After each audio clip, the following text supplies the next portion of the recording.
IUBH. Fern, aber nah. Dear students, welcome back to Unit 6 in Managing in a Global Economy. Today we want to talk about organization in international business.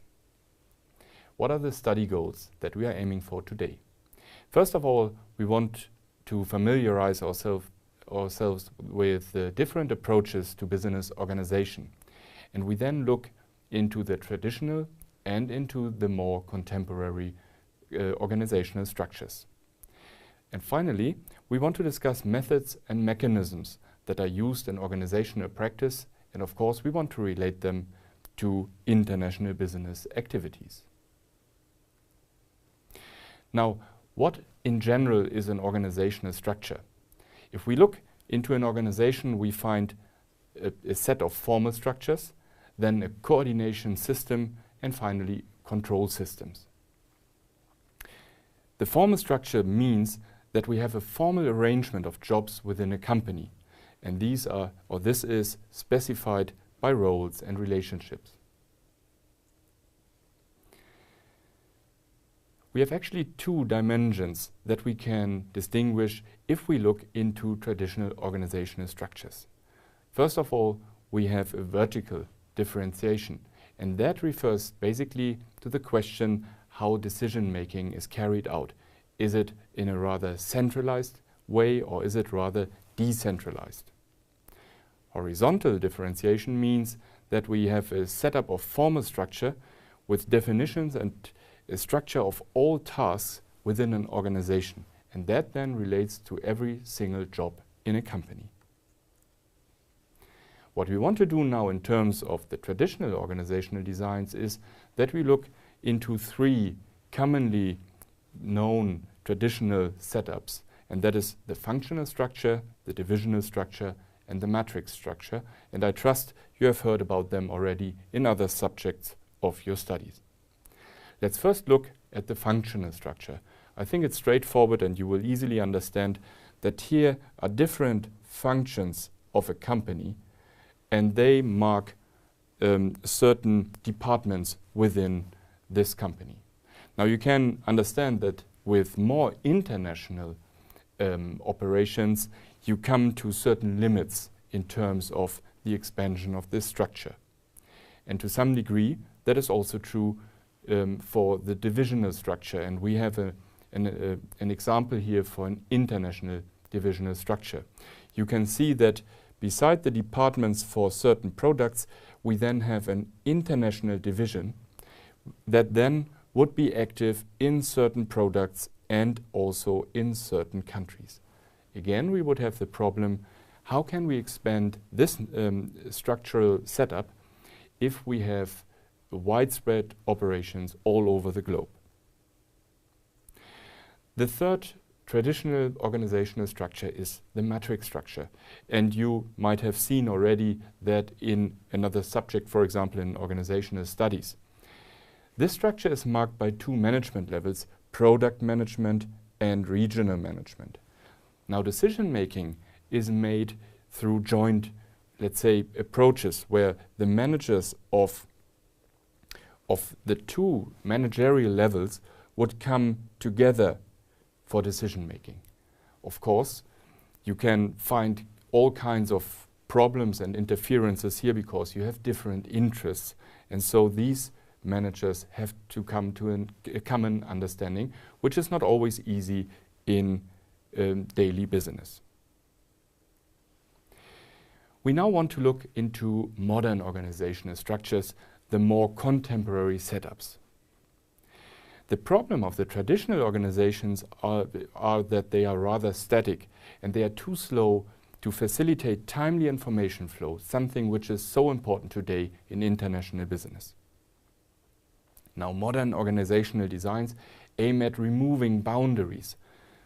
The flow of information has to be accelerated, and by that also knowledge transfer will become easier. In detail, it's actually about removing or at least limiting or reducing vertical, horizontal, and also external boundaries. Let me just briefly address external boundaries because these are the boundaries that would be the connection between your company and your the outside stakeholders of your company. I have one example here for a modern organization, and this is a network structure. What you can see here is you have a core company, and that would engage with certain partner companies. And these partner companies have some kind of expertise and knowledge in certain fields. So as a core company, you would not try to have ownership and control over all the steps on the value chain, but you would somehow probably subcontract these functions, or you would come to other formal agreements with your respective partner companies. A second organizational structure that is very modern is the so-called virtual organization. It's not pretty much different to the network structure, but it's heavily dependent on information technology. We understand a virtual organization as one that is seen to be a temporary arrangement among partners that can be easily reassembled to adapt to market changes. And the emphasis is on reassembly. Why? Because if the market changes, if demand is changing, then you can come to a new composition of your virtual organization. And many times that is going via the internet, via email, in that knowledge, and certain capacities are transferred electronically. Now, the characteristics of such a setup is more or less contrary to vertical hierarchies.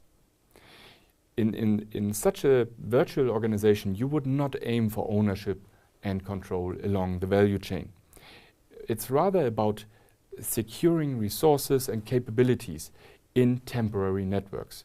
Temporary means that after a while, you might open up your virtual organization again because you need new partners for new projects, and you could separate from others that so far have been included in your network. Now, modern organizational designs come with advantages and disadvantages as any other structure. Some advantages are that these designs are flexible, they enable fast decision-making processes, and they respond quickly to changing demands in markets.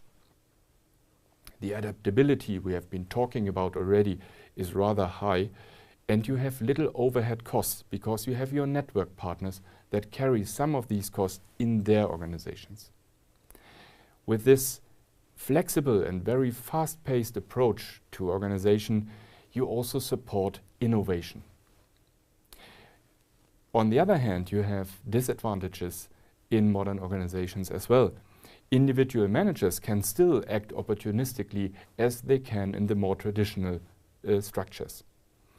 And informal structures are even more difficult to identify in these setups. Why? Because you are not in control of parts of such a network. By that, we can also say that you have limited control over processes. Again, because your network partners to some degree control their own operations, and you have only limited access to that.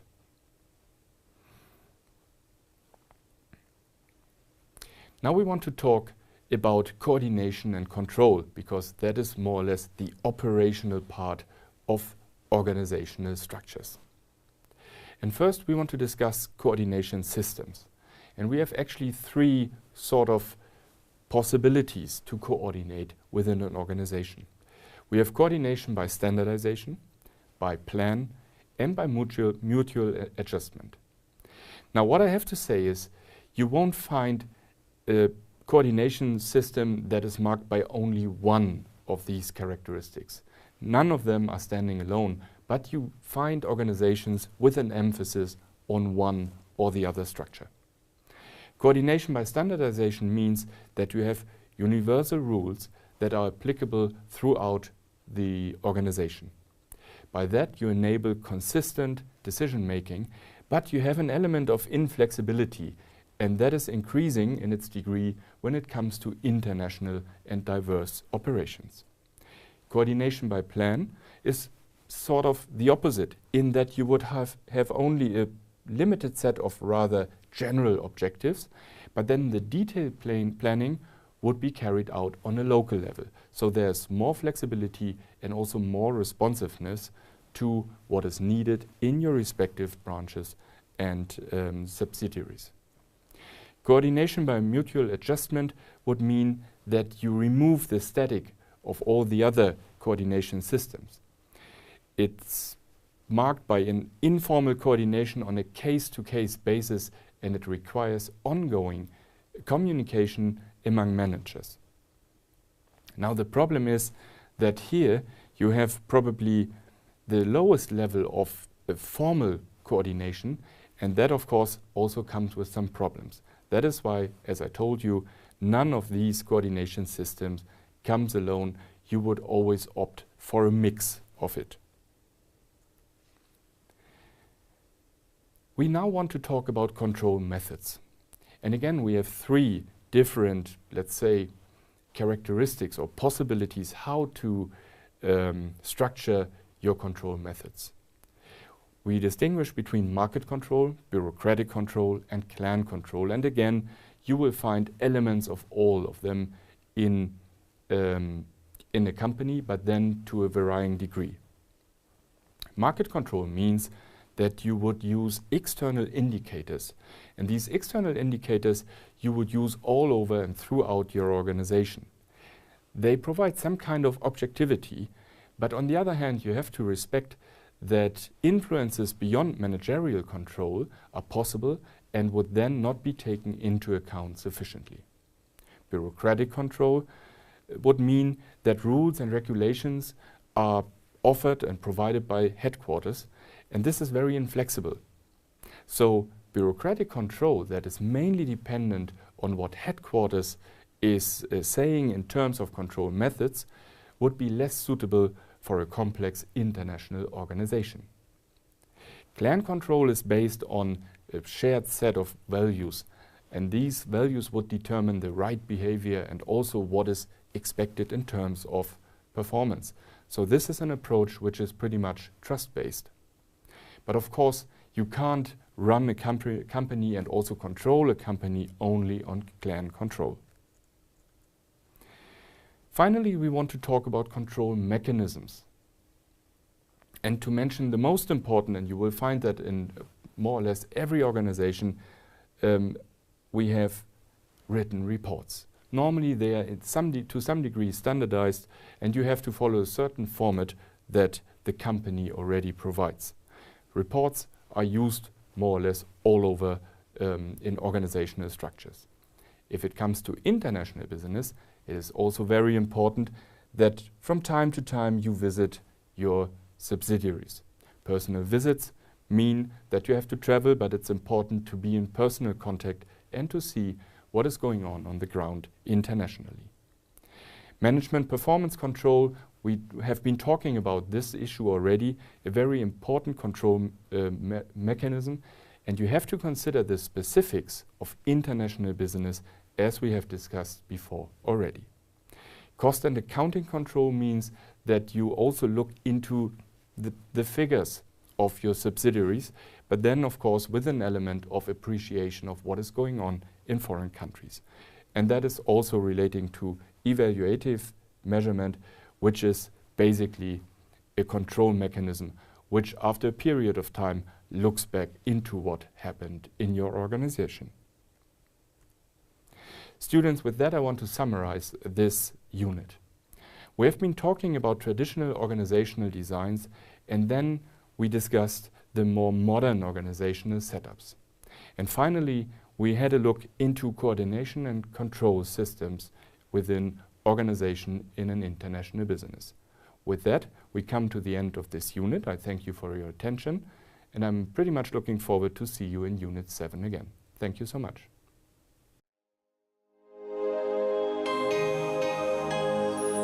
IUBH. Fern, aber nah.